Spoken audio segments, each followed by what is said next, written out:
Hello प्यारे बच्चों। आज हम कर रहे हैं वर्कशीट नंबर 9 और ये वर्कशीट है आपकी ईएमसी की, है ना, एंटरप्रेन्योरशिप माइंडसेट की। तो इस वर्कशीट के अंदर हम पढ़ क्या रहे हैं? इससे पहली वर्कशीट में हमने दूसरों को समझने की कोशिश की थी बेटा, उनसे बातचीत करने की कोशिश की थी, उनके अपने विचार बताने की, उनसे अपने विचार शेयर करने की कोशिश की थी। आज हम दूसरों को समझेंगे। पहली वर्कशीट में हम अपने आप को समझाना चाहते थे दूसरों को, है ना। हम चाहते थे कि वो लोग हमें सुने, हम अपनी बात को और प्रभावी बनाना चाहते थे। इस वर्कशीट में हम दूसरों को समझना चाहते हैं। हम अपने आप को प्रभावी नहीं बना रहे, हम क्या समझते हैं दूसरों के लिए, हम पहले से ही एक धारणाएं बना लेते हैं, दूसरों के लिए बनाते हैं ना, तो उसके ऊपर चर्चा करेंगे। ठीक है, चलो। पिछली वर्कशीट में हमने प्रभावी संचार के अनेक आयामों पर बात की। इसके साथ साथ किसी काम को करने या समस्याओं के समाधान ढूंढने के लिए ज़रूरी है कि हम इनसे जुड़े लोगों और उनके नज़रिए को भी समझें। ठीक है, कोई भी समस्या का समाधान हमें ढूंढना है तो पहले उसमें समस्या में जो लोग हैं उनसे जुड़े हुए, पहले उनके नज़रिए को समझो, उसके बाद सोचो कि ऐसा क्यों हुआ, या आंसर दोगे ना उसके बाद ही। इससे हम अपना काम और प्रभावी रूप से कर सकते हैं, क्योंकि लोगों से बात करके हमें उस काम से जुड़े विभिन्न पहलुओं को समझने का मौका मिल जाता है, जो हमारे सोचने के तरीकों को और मजबूत बनाता है। इस वर्कशीट में हम दूसरों को समझते हुए काम करने की क्षमता पर काम करेंगे। नीचे दिए गए चित्र में रोहन सोच रहा है कि अपने दोस्त सनी को उसके जन्मदिन पर क्या तोहफा दे। तो ये है आपका रोहन, और सोच रहा है कि मुझे कौन सा तोहफा देना चाहिए अपने दोस्त को। क्या कोई खिलौना देना चाहिए? नहीं नहीं, बुक्स दे देनी चाहिए, उसे बुक्स पढ़ने का शौक है। अरे नहीं, कोई गाड़ी वाड़ी दे देनी चाहिए, खिलौना गाड़ी। अच्छा ये भी नहीं, अच्छा उसे फिर फुटबॉल दे देनी चाहिए, वो उससे खेल लेगा। अब क्या आपके साथ भी ऐसा होता है? होता है ना, मेरे साथ तो होता है। जब मुझे किसी अपने दोस्त के लिए बेटा गिफ्ट लेना होता है तो मैं भी सोचती हूँ कि उसको क्या देना चाहिए। ये दूँ? अरे नहीं, ये तो उसके पास होगा। सूट दूँ? अरे नहीं, सूट तो वो खरीद लेगी अपने आप, हो सकता है उसे पसंद नहीं आए। अच्छा मैं पेन दे देती हूँ उसको। मैं भी बहुत कुछ चीज़ें सोचती हूँ, ग्रीटिंग कार्ड दूँ, फ्लावर्स दूँ, क्या दूँ, ऐसे ही आप भी सोचते होंगे बेटा अलग अलग। बिल्कुल सही बात है। तो क्या आपके साथ भी ऐसा होता है, आपको समझ नहीं आता कि आपके दोस्त या घर के किसी सदस्य के लिए सबसे अच्छा तोहफा क्या होगा? आपके लिए अपनी पसंद का तोहफा लेना बेहतर है या दोस्त की पसंद का? बताओ। आप अपनी पसंद का तोहफा लोगे किसी को देने के लिए, या ये सोचोगे नहीं मुझे नहीं, मुझे पहले उसके बारे में सोचना चाहिए, उसको जो पसंद है वो देना चाहिए? तो वही करते होंगे ना। चलो अब ये टेबल है जो आपको कॉपी में बनानी है। अपने किसी तोहफे के बारे में सोचिए जो आपने किसी को दिया था और उसका चित्र बनाइए। तो आपने जो भी तोहफा किसी को भी आज तक दिया है, जो आपको याद आ रहा है उसका चित्र बना दो। ठीक। क्या आपने अपनी पसंद से चुना था ये, या जिसे देना था उसकी पसंद से चुना था? यह तोहफा जिनके लिए था उन्हें वह कैसा लगा होगा? तो जैसे बेटा मैं अपनी मम्मी के लिए साड़ी लेके गई थी, तो मान लो मैंने यहाँ पे साड़ी का चित्र बनाया। ठीक। अब ये मैंने जो पसंद की थी साड़ी, वो उनकी पसंद के हिसाब से ली थी, और मुझे ये पूरा यकीन है कि वो साड़ी उनको पसंद आई होगी। ठीक है।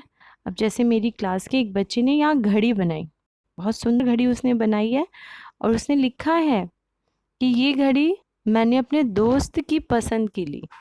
क्यों? क्योंकि उसको घड़ियाँ बहुत अच्छी लगती हैं, और जो उसके पास घड़ी वो पहनता है वो पुरानी हो चुकी थी। इसीलिए मुझे ये पूरा भरोसा है कि मेरे दोस्त को वो घड़ी पसंद आई होगी। हो गई पहली, आपका पहला पेज हो भी गया। आज तो बहुत अच्छी आपकी वर्कशीट आई हुई है बेटा, मुझे तो बहुत अच्छी लगी पर्सनली। चलो नेक्स्ट देखते हैं, दूसरा पेज। चित्र देखो बच्चों, देखा क्या है? एक चप्पल का चित्र है। अब बताओ, चप्पल को देखकर 2 मिनट तक देखो और मुझे बताओ आपको कैसा लग रहा है। मैंने जब चप्पल को देखा तो एक बार तो मुझे ऐसा लग रहा है कि चप्पल किसी ऐसे व्यक्ति की है जो अपनी देखभाल तो करता ही नहीं होगा। चप्पल की हालत देख के ऐसा लग रहा है।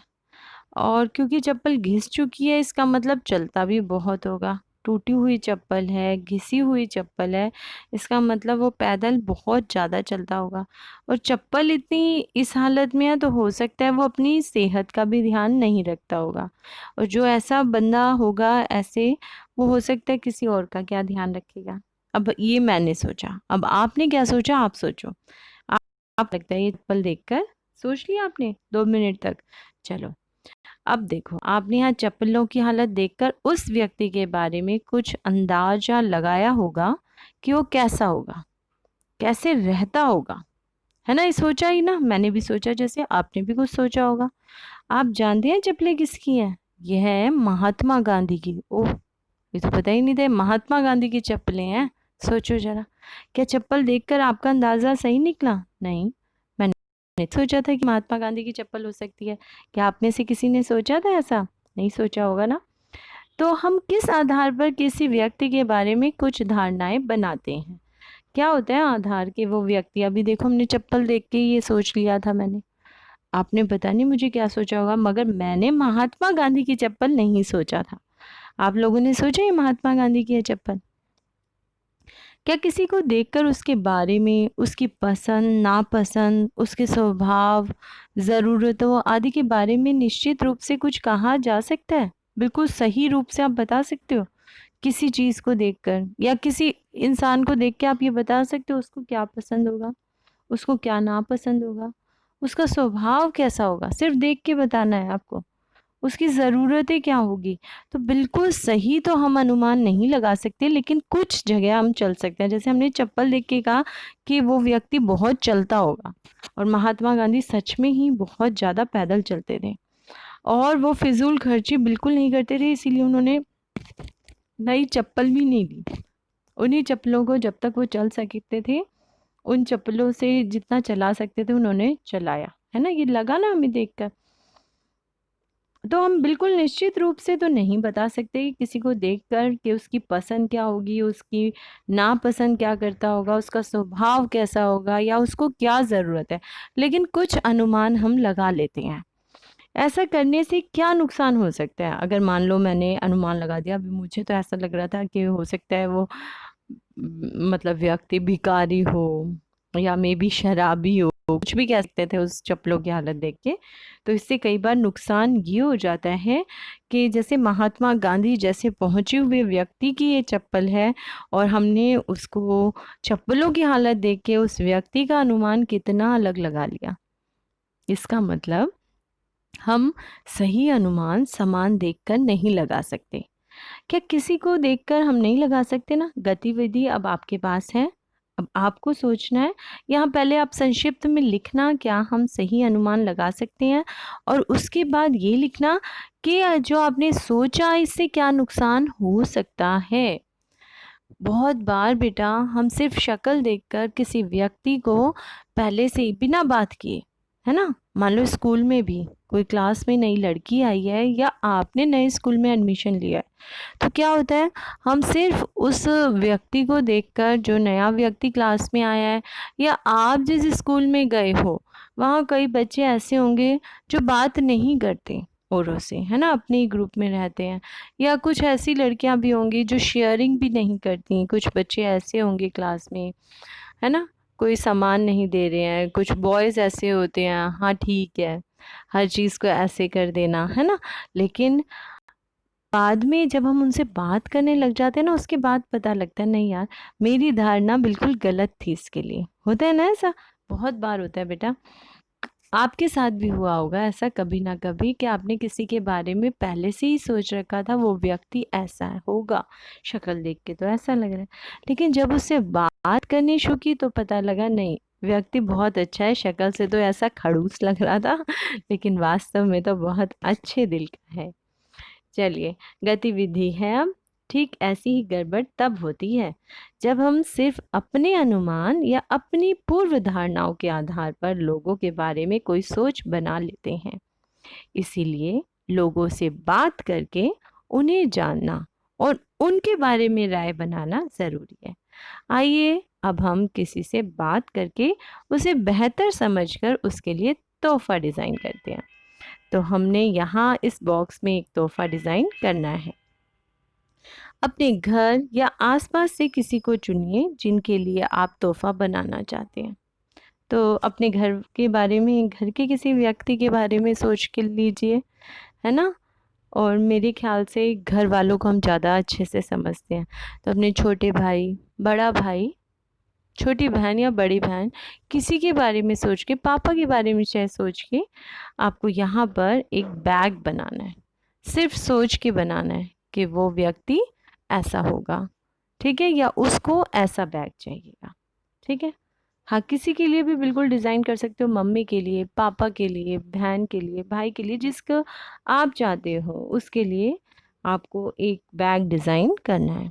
यहाँ बहुत अच्छे से कलर करके जैसा आपको लगता है, उसकी पट्टी चौड़ी देनी है, पतली देनी है ना? आपके ऊपर है, बक्कल वाला होना चाहिए या उसके अंदर डोरी होनी चाहिए। ये आपके ऊपर है कि आपके हिसाब से उस व्यक्ति को बैग कैसा चाहिए, पॉकेट्स वाला चाहिए, पर्स चाहिए, व्हाटएवर, हैंड बैग चाहिए, जो आप चाहो, पिट्ठू बैग, जैसा बनाना चाहते हो, जिसके लिए बना रहे हो वैसा बनाना। अब उसे ये चित्र दिखाना जो आपने बना दिया है, पहला चित्र, ठीक?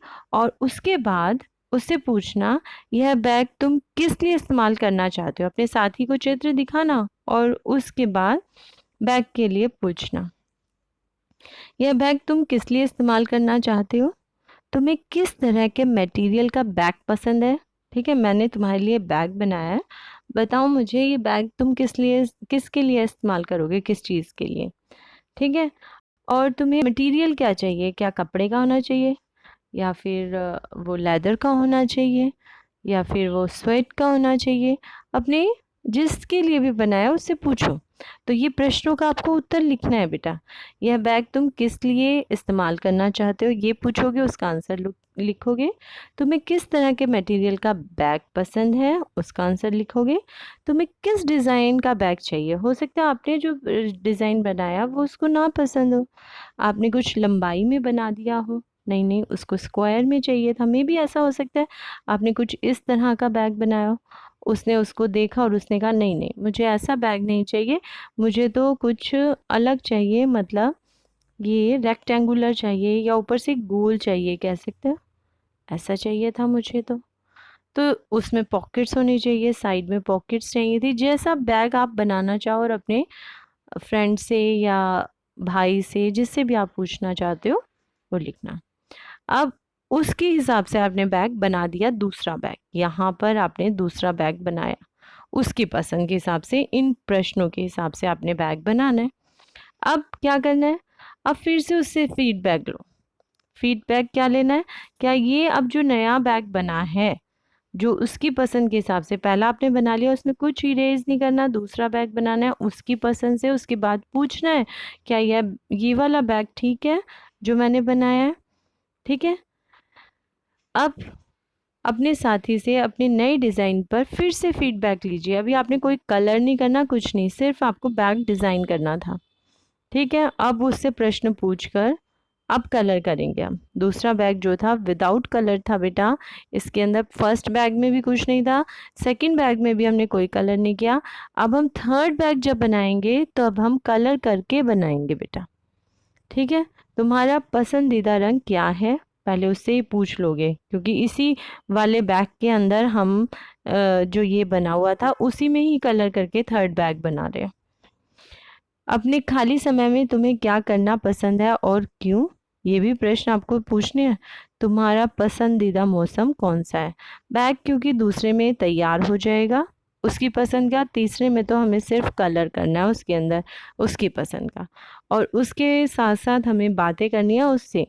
खाली समय में तुम क्या करना पसंद करते हो और क्यों करते हो, जैसे अम, मेरा भाई है, उसको टीवी देखना पसंद है, खाली समय में वो टीवी देखता है, मूवीज़ देखता है, उसको मूवीज़ बहुत पसंद है, तो वो खाली समय में मूवीज़ देखता है। उससे ये पूछना है तुम्हारा पसंदीदा मौसम कौन सा है, ठीक है? और वो भी आपको लिखना है, और क्यों पसंद है, मतलब जैसे मुझे बारिश पसंद है, है ना। क्यों पसंद है? क्योंकि उस टाइम बारिश में गर्मी कम हो जाती है, बहुत अच्छा, बहुत साफ लगता है वातावरण, बिल्कुल इसलिए।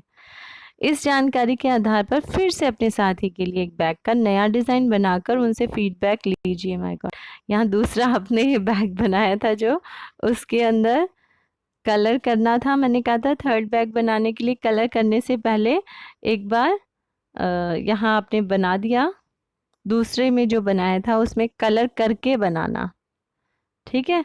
यहीं पे आपने कलर करना है बेटा, कलर करके बनाना है। और उसके बाद आपके हिसाब से आपने बना दिया, उसके बाद थर्ड में अब आप उसके हिसाब से बनाना जो वो बता रहा है, ठीक है। मतलब मौसम हो सकता है बारिश के दिनों में उसको कैसा चाहिएगा, ऐसा चाहिए जिसके अंदर पीछे बाहर वो निकल जाए, कवर निकलता हो पॉलीथीन वाला, पूरा पैक हो जाए, है ना। चलिए, आपके द्वारा बनाए गए पहले और तीसरे डिजाइन में क्या फर्क है? आपके साथी को तीसरा डिजाइन कैसा लगा? पहले और तीसरे में बिल्कुल फर्क आएगा। पहले वाला तो हमने अपनी पसंद के हिसाब से बनाया था बेटा, और तीसरा जो था वो पूरी तरह से आपके दोस्त की पसंद का है, क्योंकि उसका कलर आपकी दोस्त की पसंद का है, उसका कपड़ा आपकी दोस्त की पसंद का है, उसमें रिक्वायरमेंट कितनी पॉकेट्स होनी चाहिए, पट्टियाँ कैसी होनी चाहिए, सब कुछ आपकी दोस्त का पसंद का होगा ना। आपके साथी को तीसरा डिज़ाइन कैसा लगा? ऑब्वियस है अच्छा लगा होगा, सब कुछ उसकी पसंद का होगा उसके अंदर। दूसरों को समझते हुए उनके लिए तोहफा बनाने का आपका अनुभव कैसा रहा? तो तोहफा डिज़ाइन किया आपने उसके लिए, अपने दोस्त के लिए आपने बैग, या अपने भाई के बहन के लिए आपने ये पूरा बैग उसके हिसाब से डिज़ाइन किया हुआ होगा, जो उसने पसंद किया होगा, ठीक है। तो कैसा रहा आपका अनुभव, ये आपको इसमें लिखना है। आशा करती हूँ आपको वर्कशीट अच्छे से समझ आई होगी, और इस बार की वर्कशीट मुझे, मतलब पर्सनली कह रही हूँ, इस बार मुझे अच्छी लगी। अभी तक की मुझे वर्कशीट थोड़ी सी ज़्यादा लेंथी लगी थी, लेकिन आज की वर्कशीट लेंथी नहीं है। हमें वर्कशीट में ज़्यादा क्वेश्चंस भी नहीं दिए हुए हैं, एक ये टेबल दी हुई है जो कि हमें बनानी है, ठीक है। और एक हमें दिया हुआ है ये वाला क्वेश्चन, चप्पल आप बना सकते हो तो बनाना, नहीं तो कोई ज़रूरी नहीं है। ये क्वेश्चन हमें बनाना ज़रूरी है, लिखना।